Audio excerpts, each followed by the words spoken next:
Hare Krishna, everyone. Good morning. Welcome to the Playground of God, Sri Vrindavan Dham. Very happy to see all of you just here on the eve of Kartik. The Brajbasis have already started observing Kartik, but our calendar is a little different, so we start tomorrow, but tonight's the Shrad Purnima, beautiful festival glorifying the autumn rasa dance of Radha and Krishna. So, Om Namo Bhagavate Vasudevaya.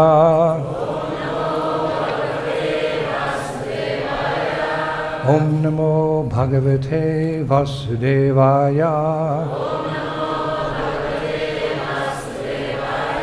Om Namo Bhagavate Vasudevaya. Magyan Timidandasya Ganan Ganashalakaya Chakshunamilitam Jena Tasmai Si Gurave Namaha. Sri Chaitanya Manobhishtam Shtapitam Jena Bhutale Swayam Rupa Kadhamayam Dadanti Shrapadantikam. Jai Shri Krishna Chaitanya Prabhu Nityananda Shri Advaita Gadadhar Shri Vasadi Gaur Bhaktivinoda. Hare Krishna, Krishna Krishna, Hare Hare. Let me begin first. I offer my obeisances to my spiritual master, Srila Prabhupada, who gave me beautiful Kantimala, effulgent tilak, the beautiful form of a devotee, and who has offered me his shelter.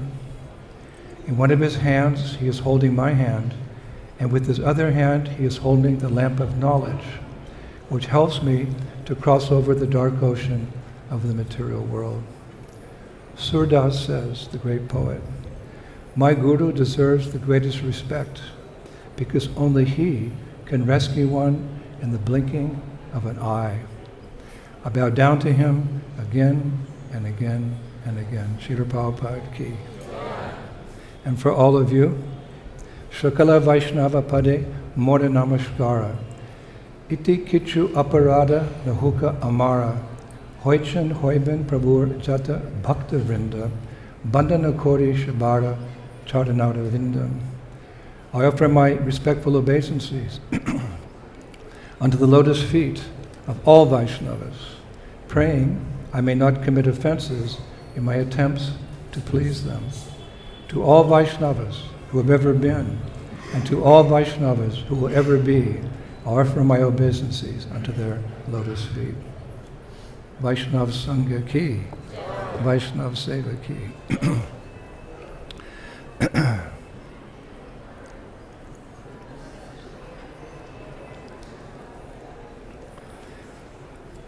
So once again, late tonight, around midnight, is Sharad Purnima, or the full moon night, wherein Lord Krishna enacts his famous rasa-lila dance with his gopis in Vrindavan. This Saradiya rasa-lila, as it's called, in turn, you could say, ushers in the first day of the auspicious month of Kartik tomorrow. So you're all here. I'd like to say you're at the right place, at the right time, doing the right thing. So with the blessings of Srila Prabhupada, we'll do our best to discuss as deeply as we can both these auspicious events this morning. As you've noticed, we haven't recited any particular verse in this connection because we'll quote a number of verses, relevant verses, about this rasa-lila and about this auspicious month of Kartik tomorrow. So we'll begin discussing the month of Kartik. We're going to get ready. How are we going to get ready? Shravanam Kirtanam brings Krishna Smaranam.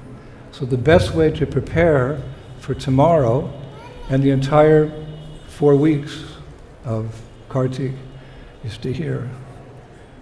Shravanam is the first of the 9 processes of devotional service. So we will hear, and afterwards we'll chant all day, and the next day, and the next day, and the next day. The best way to observe the Kartik Vrata is actually chanting the holy names.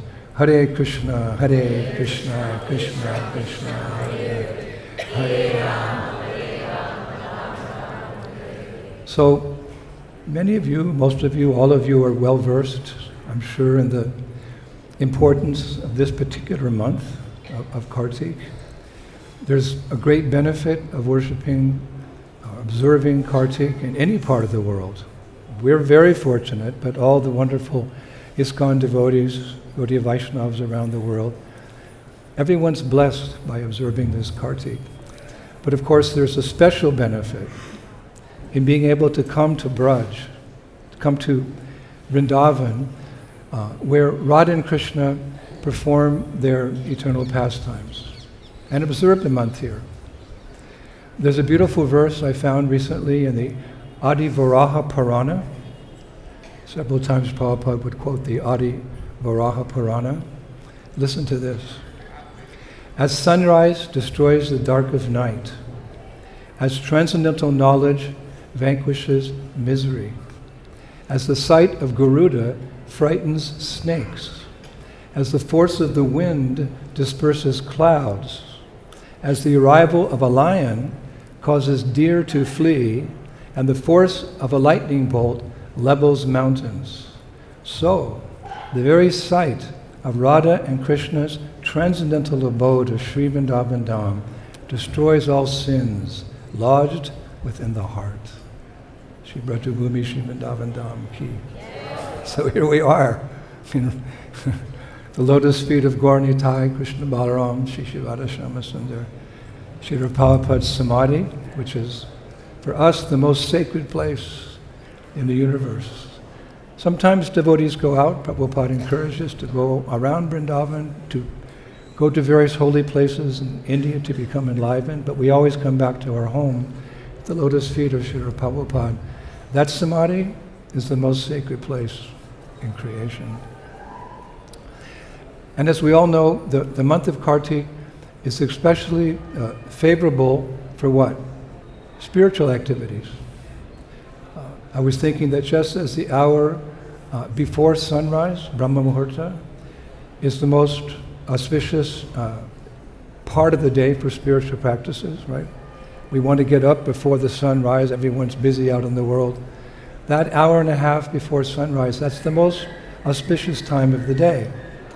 So in the yearly cycle of 12 months, this month of Kartik is the most favorable for spiritual practices.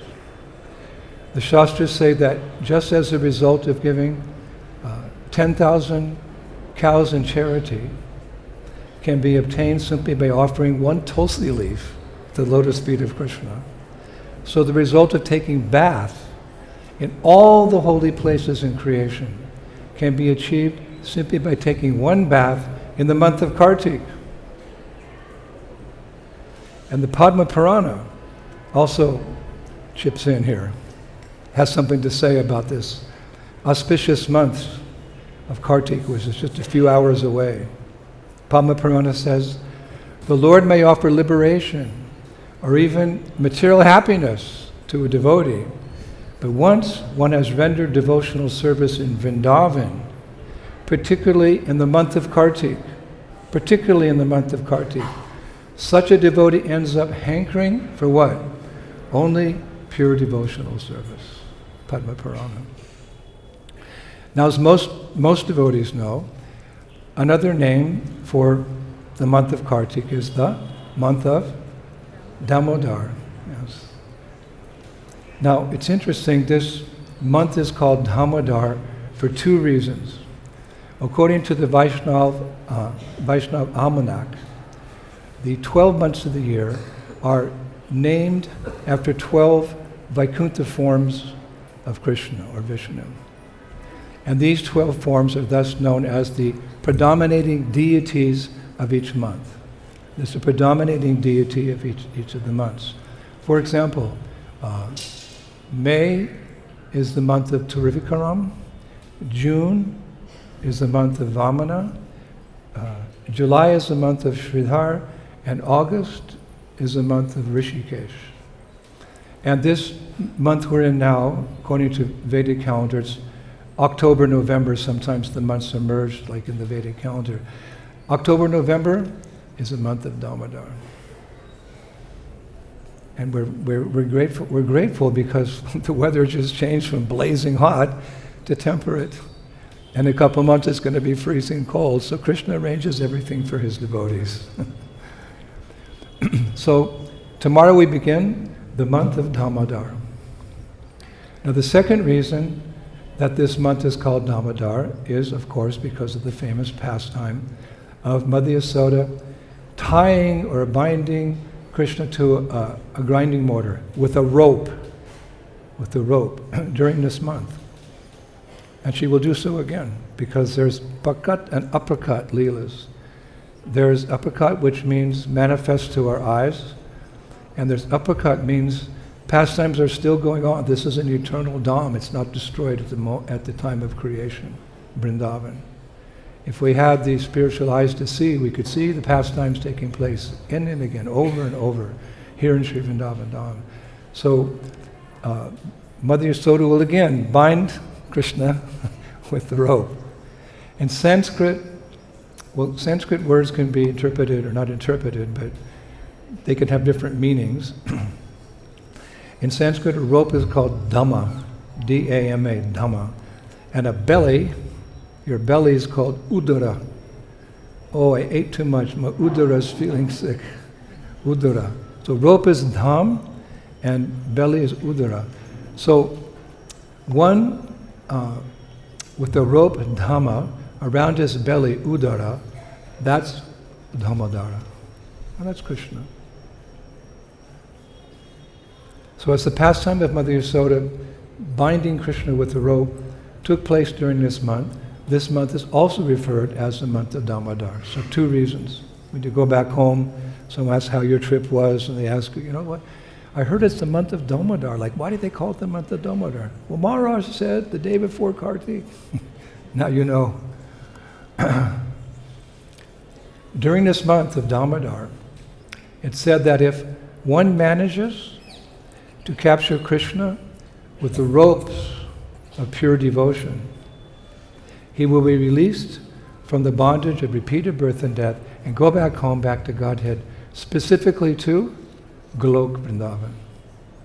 Not Vaikuntha, the official kingdom of God. The Lord is worshipped there by many wonderful devotees in his various incarnations in Aishvarya Bhav, the mood of awe and reverence, but the special mood of Braj as revealed by, first of all, Madhavinda Puri, and then fully by Chaitanya Mahaprabhu and the 6 Goswamis of Vrindavan, is in the mood of very intimate love with the Lord. Now, in my research, I came across something really interesting for all of you. One time, Srimati Radharani also bound Krishna with a rope. Did you know that? We always hear Damodar, Damodar, Yashoda. But one time Radharani, she also bound Krishna with a rope. Where did I find it? Because when you speak in learned circles, you always have to refer to the Shastra. You can't say something unless it's there in the Shastra. It's not make-believe Krishna consciousness. It's absolute truth. So everything is there in the scriptures. So when a devotee is speaking, when required, he has to refer to the scripture where the verse came from or the topic or whatever. So where is it said that Radharani bound Krishna with a rope? Bhavishva Purana, in the Uttara Kanda section. I found it last night. It's described that once Krishna came late for a rendezvous. This happens often, actually. There's many pastimes like that. Krishna came late for a rendezvous with Srimati Radharani in a kunja. Kunja means like a pasture or a grove of flowering trees. Jai Radha Madhava Kunja Bihari. Radha and Krishna enjoyed their pastimes in these kunjas. So there was a rendezvous. Radharani was there first. Krishna came late. Now we've heard of Radharani's man when she gets angry. So in loving anger, let us say, in loving anger, Shri Radha looked at Krishna with frowning eyebrows like this, frowning eyebrows. And then she took some golden vines with flowers. Imagine some golden vines with flowers. And tied them like a rope around Krishna's belly to punish him for not showing up on time. You rascal, I'm going to tie you up. So this golden vine of flowers, she tied up Krishna. But then Krishna explained that he was late because Mother Yasoda had kept him home for a festival. So it's described in the Bhavishya Purana that, realizing her mistake, Radharani quickly untied her beloved Damodar. That's how the pastime finishes. She untied her beloved Damodar. So for Radha, Krishna is also called Damodar, and for Yashoda, he's called Damodar. And actually, as you know, we glorify both Lord Damodar and his beloved Srimati Radharani in this month. That's very important. Both are glorified, as described by the great sage Satyavrata Muni, isn't it? And it's Damodar Ashtakam. Do we start tonight or tomorrow? Damodar Ashtakam. O Lord, the entire universe was created by Lord Brahma, who was born from your abdomen, which was bound with a rope by Mother Yasoda. To this rope I offer my humble obeisances. I offer my obeisances to your most beloved Srimati Radharani and to your unlimited pastimes. So there, Satyavrata Muni reveals that we're also worshipping Radha in this month of Kartik. It's important to understand. In fact, Srila Rupa Goswami describes Sri Radha as Kartika Devi. There's different Devis, goddesses, yes? The goddess of this, the goddess of that. Lakshmi Devi. Shri Radha is the source of all the Lakshmis. She's the original goddess. So Rupa Goswami describes Radha as Kartik Devi. She's the goddess of Kartik. We're going deeper here, how important it is to worship Radha in this month. She's the goddess of Kartik. And in his Radhika Ashtotara Satanam Stotram, for me it's a bit of a tongue twister. Radhika Ashtotara Satanam Stotram. Srila Raghunath Das Goswami writes, quote, Radharani is Damodar's unrivaled beloved, who bestows auspiciousness during the Kartik month. Radharani gives mercy during this month. So when we chant Hare Krishna, because we're calling out to Radha and Krishna, Hare, we should chant Hare Krishna, Krishna Krishna, Hare Hare, Hare Rama. Why?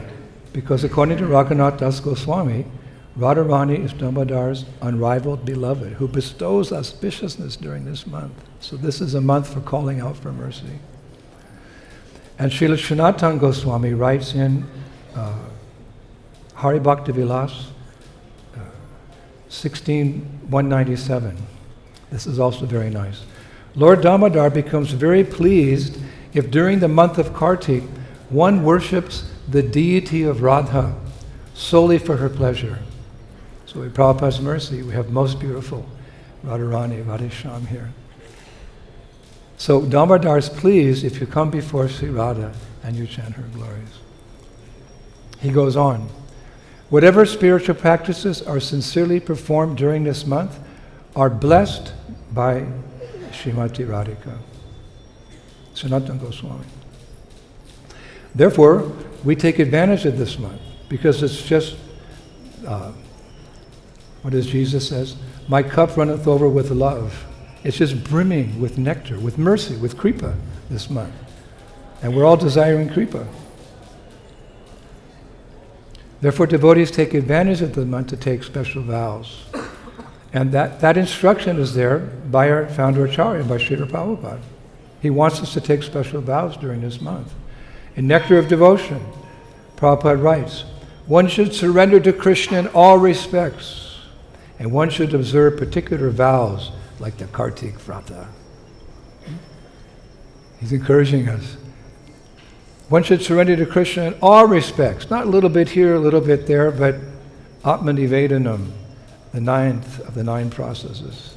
Surrender everything to Krishna. And in that very important instruction, he says one should also observe particular vows like Kartik Vrat. So devotees take vows to chant more japa, to read Prabhupada's books more, to sleep less, to not listen to the mundane news. Let the world go by. We don't care. It's just chewing the chewed. History repeats itself. The good, the bad, and the ugly, mostly the ugly. We don't need that. We can practically throw our phones away. Throw them in the Jamuna for the month of Kartik. Don't really do that. Just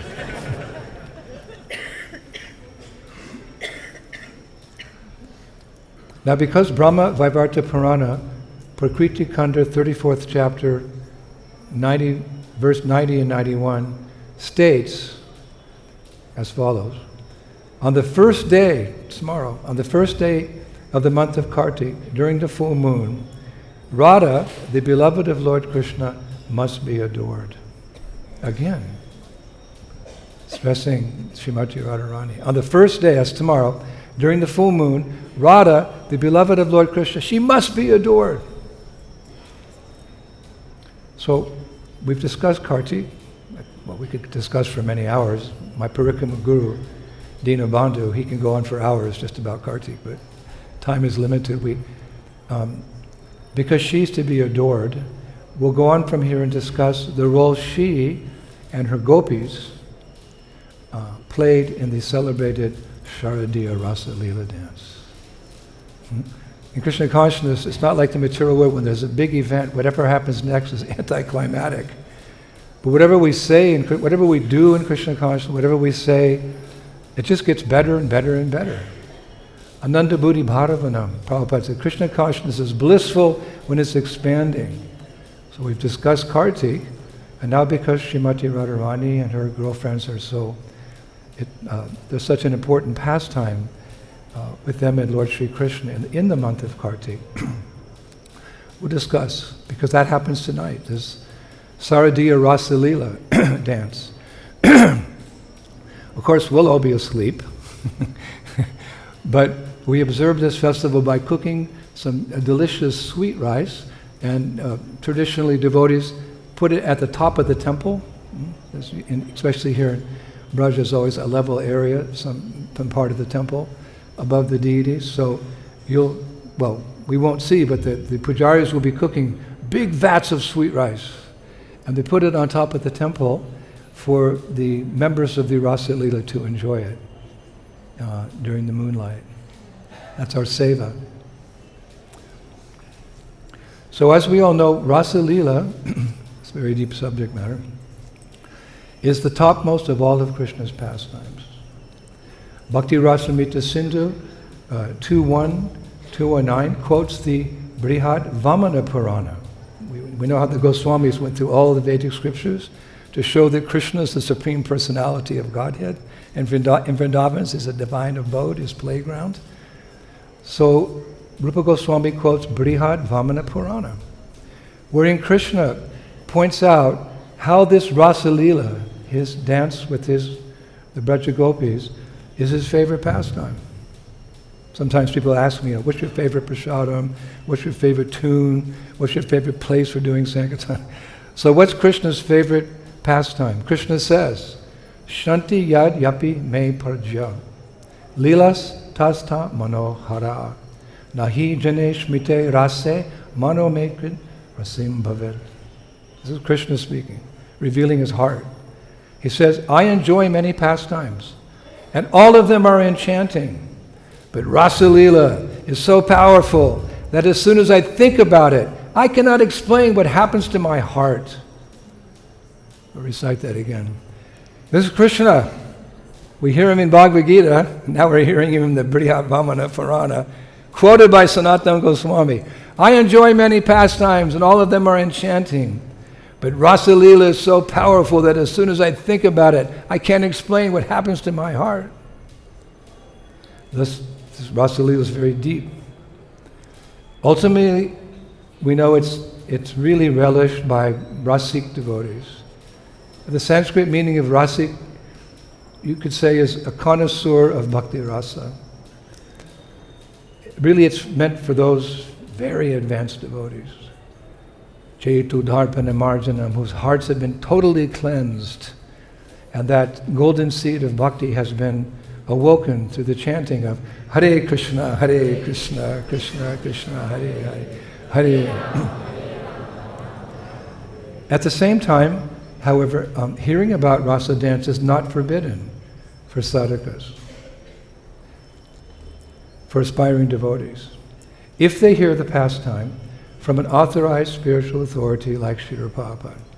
And for our benefit, Srila Prabhupada actually summarized the whole rasa-lila pastime with comments in his book, Krishna, the Supreme Personality of Godhead, which was one of the books we were distributing in 1971 in the ghettos of Detroit. Also interesting is the Srimad Bhagavatam's own statement about hearing and chanting rasa-lila, how it's beneficial even for aspiring devotees. Note, Srimad Bhagavatam 10, chapter 33, verse 39. Quote, anyone who faithfully hears or describes the Lord's playful affairs with the young gopis of Vrindavan will attain the Lord's pure devotional service.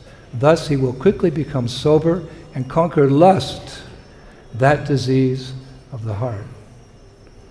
It's like fighting fire with fire. So also Chaitanya Charitamrita, Antya-lila 5, verses 45 to 47, it says the same thing. It gives us permission this morning to discuss this.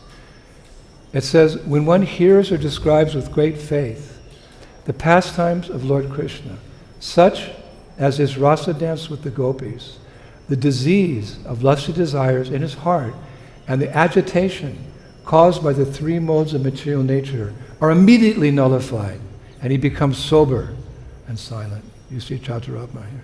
He's sober and he's silent. And that's after a long flight all the way from Florida in America. He's all ears. Because we're allowed to hear the subject matter, because whatever we say, we've heard from Srila Prabhupada.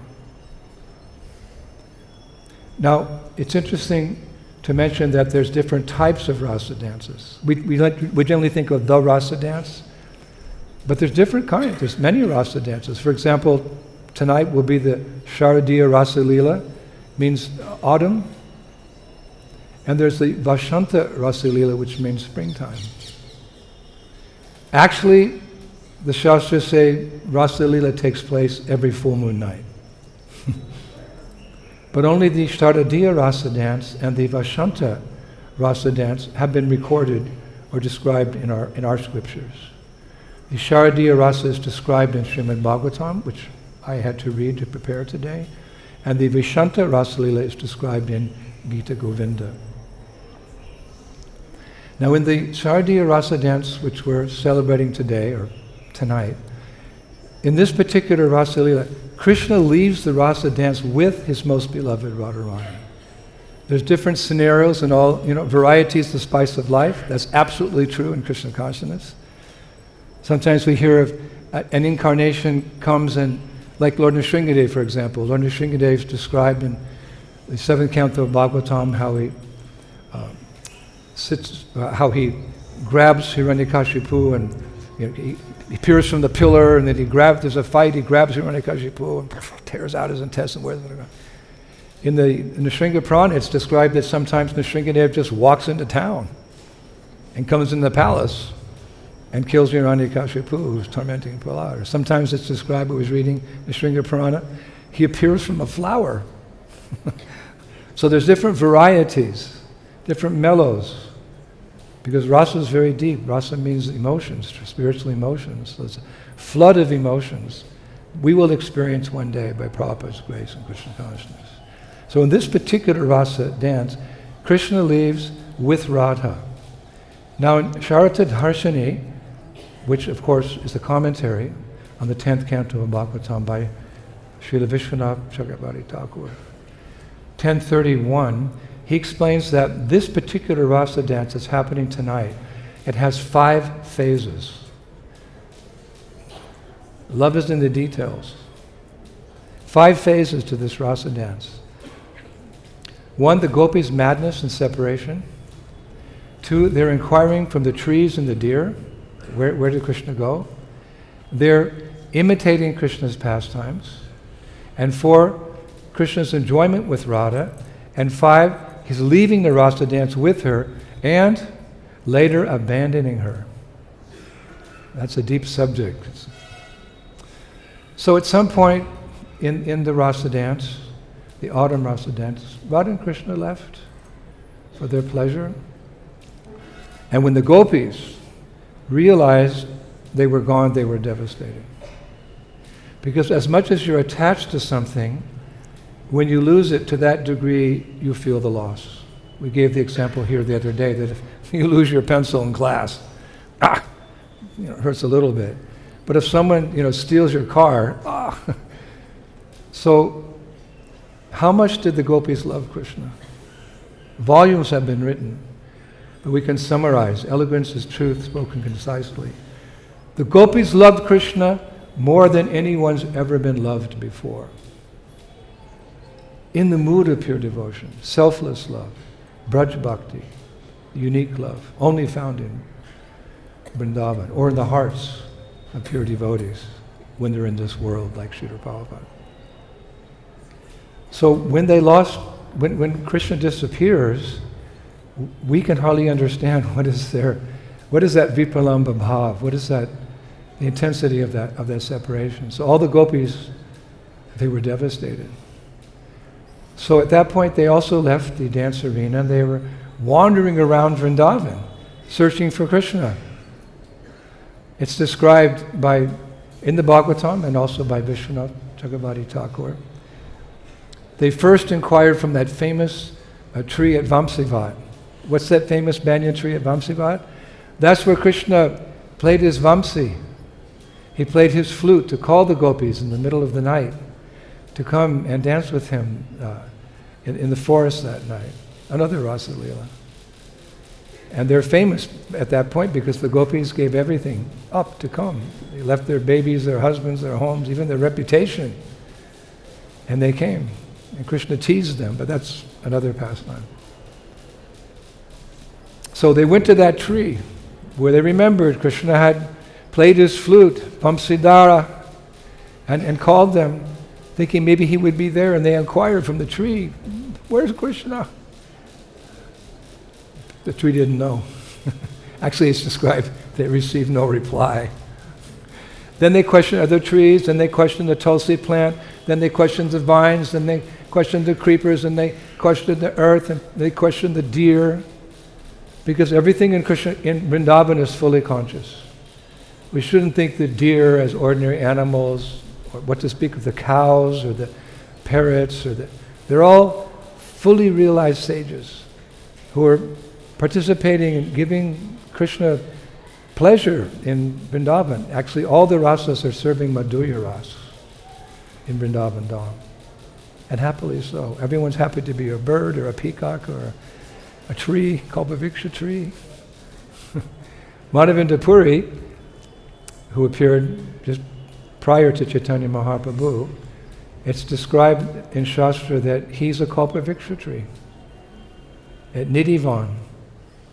And being there at Nidhivan, seeing all the confidential pastimes of Radha and Krishna in Vrindavan, when he appeared for the purpose of spreading Krishna consciousness on this earthly planet, he initially introduced everyone to Braja Bhakti. O my Lord, O gracious to the lowly, thou art now living in Mathura. When wilt thou come to me, O darling mine? My heart is burning in pains of separation. Oh, what shall I do? Oh, what shall I do? Oh, what shall I do? This is the mood of the gopis when Krishna left Vrindavan and went to Mathura.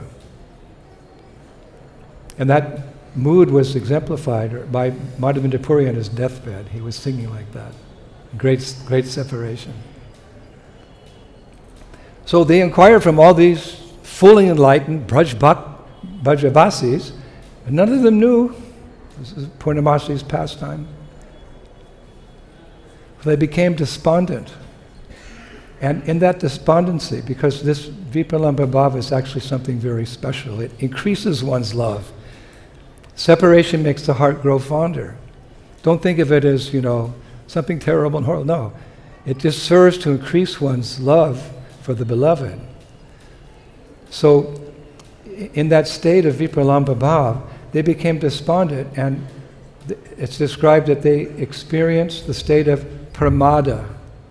Pramada means divine madness. Divine madness. It's like Prabhupada wrote that little booklet, or he wrote that little piece in the early 70s. Who is crazy? People think we're crazy. Hare Krishna, get a job. Hey, I got the best job. I'm going home, back to Godhead. So we also want to become crazy, but crazy for Krishna, mad for Krishna. So that's called divine madness. It's somewhere ahead Prabhu's Vasudeva Savamiti Samahatma Sadurlabhaha. After many, many births, Krishna says, one comes to me. But Mahaprabhu is more merciful than Krishna. And Prabhupada, you could say, in one sense, is even more merciful than Chaitanya Mahaprabhu. And by his mercy, maybe we can achieve pure devotional service. Bhaktisiddhanta Saraswati, at an initiation ceremony, 1932, I read it in the Harmonist. He told his disciples, I see no reason why all my disciples cannot go back to Godhead in one lifetime. That gave me great hope. Hold on to Prabhupada's lotus feet. One time a devotee said to Prabhupada, Prabhupada, I always want to be next to your lotus feet. And Prabhupada said, well, you better be quick, because these lotus feet are traversing this planet very quickly. But we can be at his feet also by following his instructions. So that state, they famously, as we read in Krishna book, they acted out many of Krishna's pastimes in that divine madness, which the acharyas say allowed them to taste some fleeting pleasure. That's what the acharyas say. They're acting out Krishna's pastimes because they'd lost him, so they just, like we speak the pastimes, they acted out the pastimes because they knew them very well, and that allowed them to taste some fleeting pleasure. Some played the part of Krishna's demons. Well, they weren't Krishna's demons, they were Kamsa's demons, but they're demons that came to Krishna and got liberated. They played the part of demons. Putana, one gopi played the part of Putana, one played the part of Trinivarta, one played the part of Kaliya, one played the part of Vatasura. Now, one may wonder how the gopis could assume the role of demons. These are the purest girls in the three worlds and beyond. How could they assume the role of demons? And be antagonistic to Krishna even in play? Well, seek and ye shall find. In the Ananda Vrindavan Champu by Kavikonda Purna, he writes that Yogamaya, Purnamasi, who arranges all these pastimes, she assumed the form of those demons, not the gopis. They were just watching. They were thinking they were doing it. This is all quite deep. It was Yogamaya. But after that, these young girls, they enacted Krishna's, it's described, less ferocious pastimes. Some of them played the flute. They're all missing Krishna, so I'll play the flute. Watch, girls, remind you of Krishna. They played games. They played devouring a forest fire. They played Krishna. They played the Damodar Lila, Krishna being bound by his mother, and one girl lifted up Govardhan Hill. So eventually, the intensity of the gopis' madness subsided, and they continued wandering from forest to forest in search of him. Now, according to Srimad Bhagavatam, Canto 10, Chapter 30, beginning text 25, at one point, the plot thickens, it gets more and more exciting. At one point, the gopis, they didn't find Krishna, but they found Krishna's footprints. That's a big thing. There's still, you can see Krishna's footprints here in Vrindavan in stone, because he'll be playing his flute and the stone will melt in ecstasy. Because Chintamani Dham, everything's conscious in Vrindavan. Braj Renu, the dust of Vrindavan, is one of the personalities who can give you entrance into Vrindavan. So everything's conscious. So the gopis, when they come across Krishna's footprints in the Brajrenu, they never touch them. Oh, Krishna's footprints. They're sweeping, how the gopis sweep to keep everything clean, the kunjas for the pastimes. They never touch Krishna's footprints. So they're aware of these footprints. And in one sense, they're not different than Krishna. And they notice them as being Krishna's footprints, because cowherd boys are out there too, there's lots of footprints. But they notice them because of their distinctive features. And what are the distinctive features of Krishna's footprints? We should also know. We also want to be Brajabasis. So we have to know everything about the Dham, everything about Krishna and Balaram and Radhesham and our acharyas. We have to study the scriptures day and night to become familiar. How can you love someone if you don't know anything about them? And knowing everything about them will facilitate your bhakti. The tattva will help you in your rasa. So they noticed, oh yes, these are Krishna's footprints, because they were marked with the distinctive flag, the lotus, the thunderbolt, the elephant goad, and the barley cone. That's Krishna's footprints. On our feet we just have some lines, right?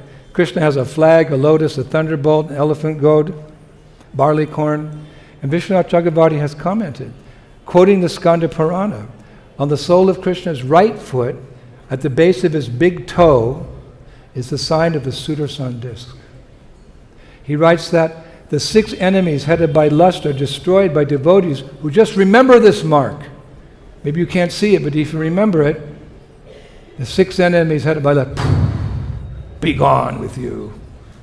And just below Krishna's middle toe, he says, is the mark of a lotus. He writes, the bee-like hearts of the devotees who meditate on this lotus become greedy to drink its nectar.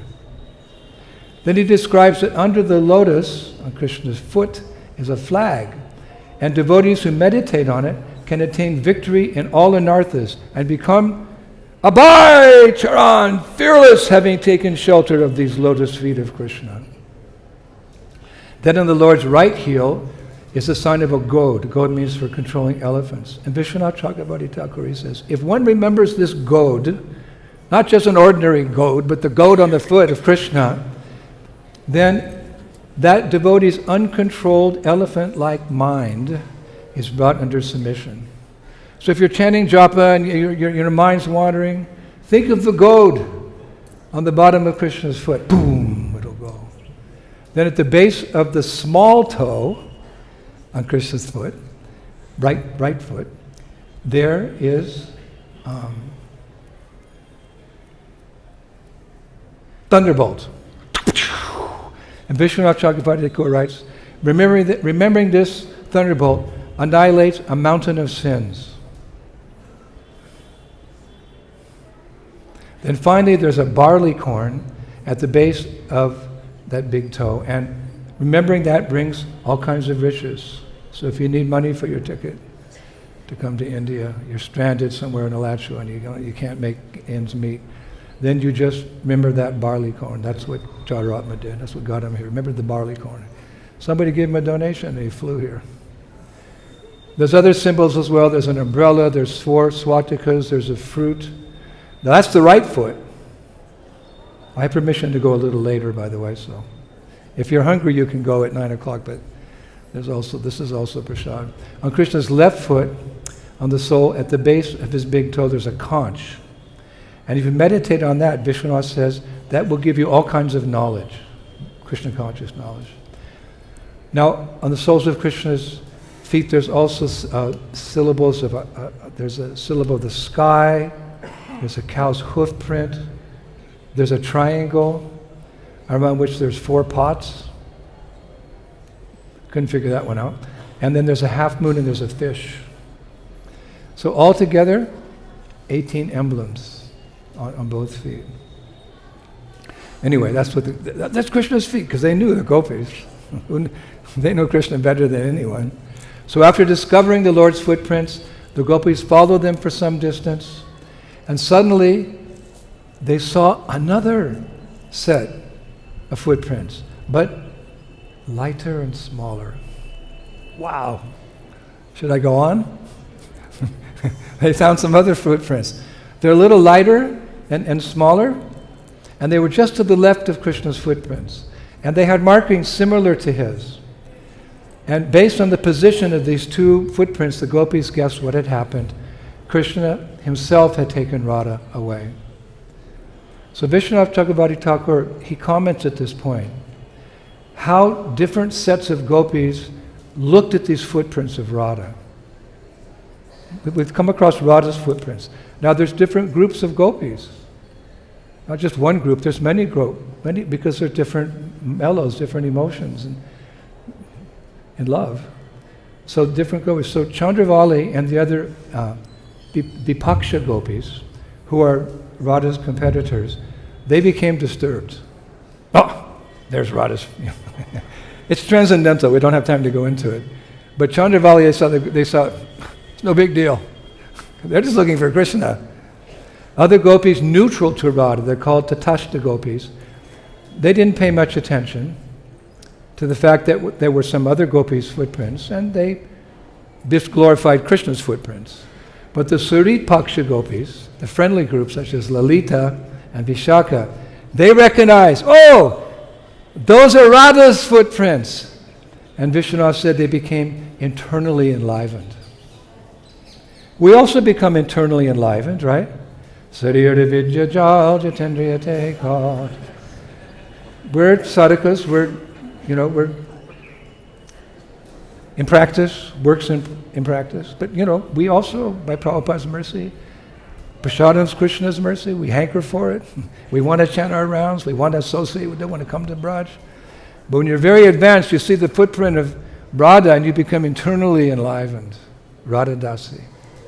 But since these Suri Paksha gopis were the friendly group, they were amongst many different groups of gopis, they pretended not to recognize the footprints. This is like a drama evolving, but the original drama.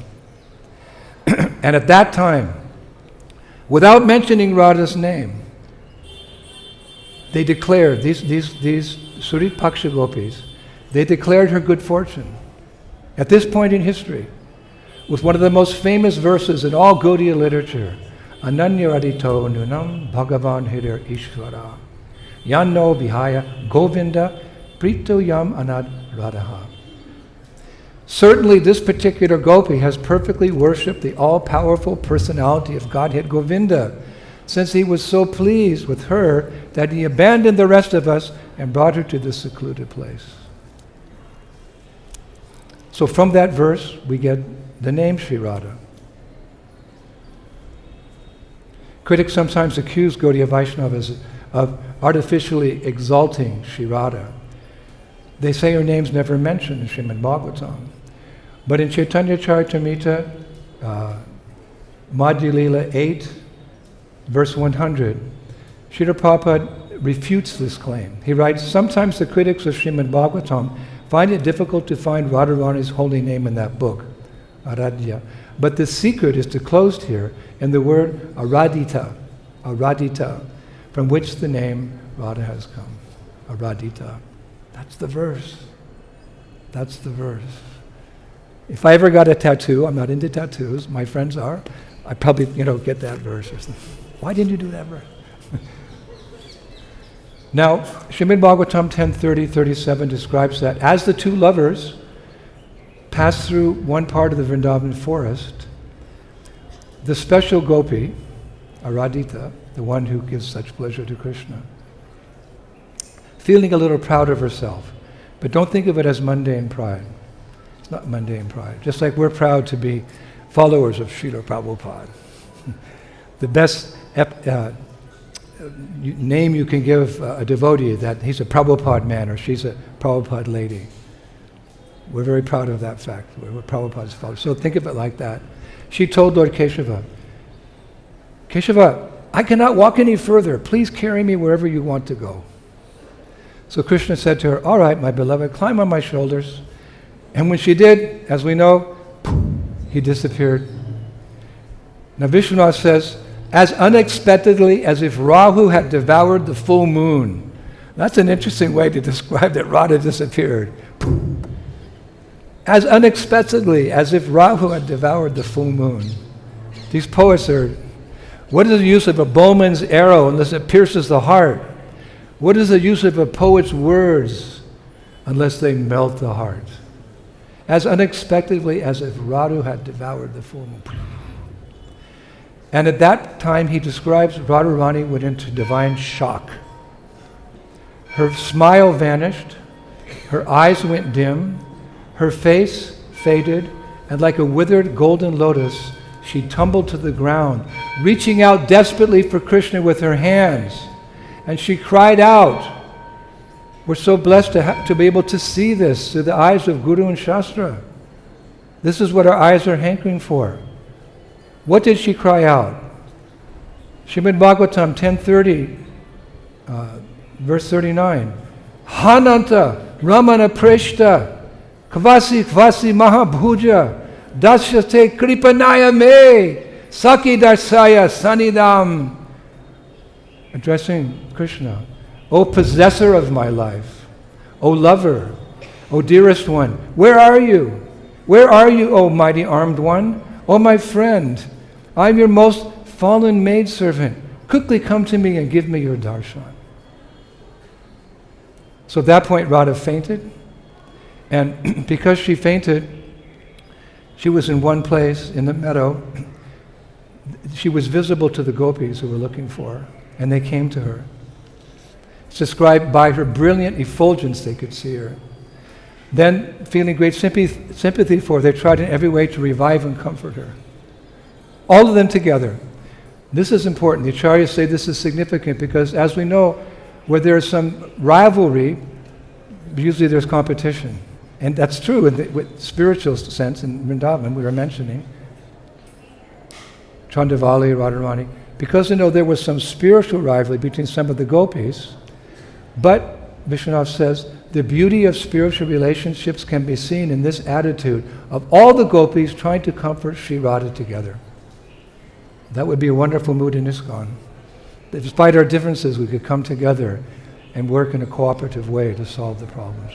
And we see that in these different groups of gopis who, there's rivalry, there's arguments, there's push and shove sometimes. When Sri Radha was on the ground fainting, they all came together, gave up their differences, and tried to comfort her. One acharya says, in the mutual pain of separation from Krishna, even competitors' feelings of rivalry transform into mutual affection. Isn't that beautiful?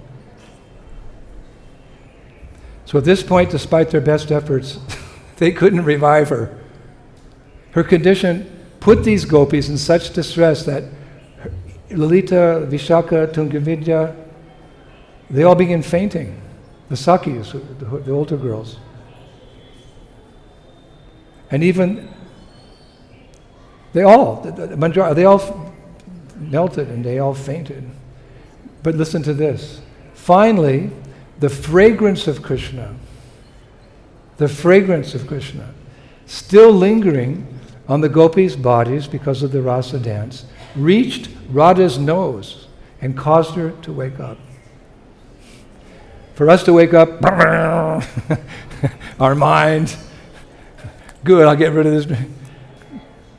Radha woke up smelling the fragrance of Krishna's Satchidananda, transcendental form. And at that point, Sri Radha and all the gopis sat in a state of deep separation from Krishna. One gopi said, he might be out of sight, but he must also be nearby. They're always hoping. Krishna's, just like Prabhupada, when he first came to Vrindavan, he said, I was walking around Vrindavan, I was thinking or hoping that Krishna would just jump behind any one of the bushes out and I would see him. And isn't it? The six Goswamis, they never claim, I have seen Krishna. They're always in the mood of, where is Krishna? This is Vipralamba. Hard for a person who doesn't have some knowledge of Krishna consciousness, but we're beginning to understand. Just like I mentioned the other day, when Prabhupada was at New Mayapur, and 1974, he gave darshan outside on the lawn, and he was speaking about how a pure devotee sees Krishna everywhere because of his love. It's like a mother, baby's, in kindergarten, but she sees the shoe and the bottle and the crib. Reminds her of her baby. So pure devotee sees everything because everything's Krishna's energy everywhere. So then Prabhupada asked for questions. So I raised my hand. I just wanted to be noticed by Prabhupada. I didn't actually have a question, but I thought, if I raise my hand, he'll see me and he knows I'm one of his disciples. Kind of got up like that. I went, yes. I didn't have a question. So then I thought, Prabhupada, you say that the pure devotee can see everywhere, but in the Shastra compares, Sri Chaitanya Mahaprabhu, who appeared in the mood of a devotee, he's saying, "Oh Govinda, feeling your separation, I'm considering a moment to be like 12 years or more. Tears are flowing from my eyes like torrents of rain. I'm feeling all vacant in the world in your absence. It appears to be contradictory." Prabhupada just looked at me. He said something to the effect that this is a very deep subject matter. One day when you're very advanced, you will understand.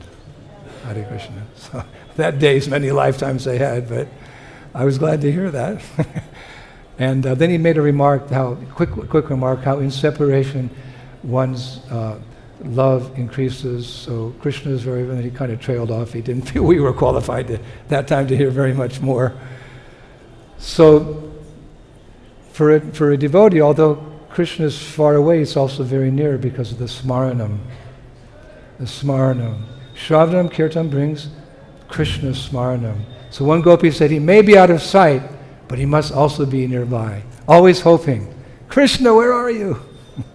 Hare Krishna, Krishna Krishna, Hare Hare. I told my disciples many times that we have the traditional translation of the Maha Mantra. Prabhupada would often give, "My dear Lord, my dear energy of the Lord," etc. And one time, devotee asked Prabhupada, what does it mean, this Hare Krishna mantra? Prabhupada said it means, my friend, my friend, my friend. So even in our state, a friend in need is a friend indeed, and Krishna is our friend because every day he comes and knocks on the door, wake up. Once in a day of Brahma, but that's real time, the time of the demigods, not our puny time. Every day is coming. Sarva dharmam parichaja mamekam saranam braja. So he's our friend, so when you chant, you can think like that. He's my ever well-wishing friend. He may be out of sight, but he must be nearby. So taking the hand of a friend for support, Radha rose to her feet and joined the other gopis, and they started following Krishna's distinctive footprints. And as they walked along, what did they do? They hadn't met him, but they were preparing. They all started making garlands.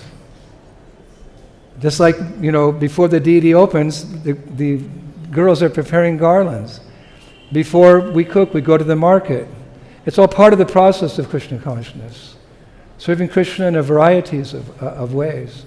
So as they're walking along, they're making garlands. And although it was a full moon night, and the dense trees created such darkness that the cowherd girls could hardly see one another, what to speak of Krishna's pastime. In Sarata Darshani, 10:30-42, one girl suggests, girls, this forest, a dark forest Krishna has retreated into, not even moonlight can enter. How can we follow him if we can't even see his footprints? Better we just go to the Jamuna and hope he comes to us. Because love is reciprocal. Actually, Krishna loves us more than we love him. We forgot him, but he never forgot us. He's waiting for us. So vice versa here. Better we go to the Jamuna and just wait for him to come to us. So other gopis agreed. They said, no one can see Krishna unless he wants to be seen. But if we chant his names constantly and his qualities, his heart will be moved. Then he will reveal himself to us without a doubt. So, Hare Krishna, Krishna Krishna, Hare Hare, Hare Rama. But I'm just a little devotee, I just walked in the temple. And Prabhupada said one time, yes, but Radharani is the tender-hearted, compassionate feature of Krishna, personality, Ladini Shakti. She's very compassionate. And when she sees a young devotee just join the temple, who's sincere, making the best, she says, "My Lord, look, they're in Watsika Avenue. Just one girl's walked in. She's 21. She wants to do it. You accept her as your servant." Krishna says, "I will accept." So there's hope. It's like hope against hope, but there is hope by the mercy of our acharyas, by the mercy of Prabhupada, the most merciful incarnation, Chaitanya Mahaprabhu, Srimati Radharani, who will be thinking about this whole month and glorifying. There's hope for all of us. Never become despondent. So all the gopis agreed this was the best course of action, and they all went to the banks of the Jamuna, near where? Govinda Ghat. And there, deeply absorbed in Krishna, they sang of him in a unified concert of voices. Wow, that's poetry. They had a big Sankirtan. What was it like? Sir, it was a unified concert of voices chanting Hare Krishna, Krishna Krishna, Hare Hare. So that concert the gopis had at the Jamuna, at Govinda Ghat, that became famously known as Gopi Gita. Gopi Gita. And we have that Gopi Gita. So in short, that's a summary. We don't have much more time. That's a summary of this particular rasa dance, which will be performed on this night. Been performed 5,000 years ago, and since then as well, because uppercut lila each year. So to honor this remarkable event, we'll make big pots of sweet rice. You can even put them if you're staying in some hotel somewhere. Don't mind. Make a little pot of sweet rice, take it upstairs. Probably the monkeys will get it, but eventually, but in the sense that you're offering that to Radhe Shyam. And here at our Krishna Balaram Mandir, I'm sure that Radhe Shyam, Shyam Sundar and his beloved Sri Radha, they'll enjoy that sweet rice under the bright rays of the full moon. And if we're all very fortunate, we may all get a little drop of that Mahaprasadam tomorrow morning. So thank you very much. Srila Prabhupada ki, Shri Shri Gauranitai ki, Shri Shri Krishna Balaram ki, Shri Shri Radha Shyama Sundar ki, Sharadira Rasa Purnima Maha Mahotsava ki. The month of Kartik starting tomorrow, K. Go Premanande. Jai Jai Se Radhe Shyam. Thank you, Hare Krishna.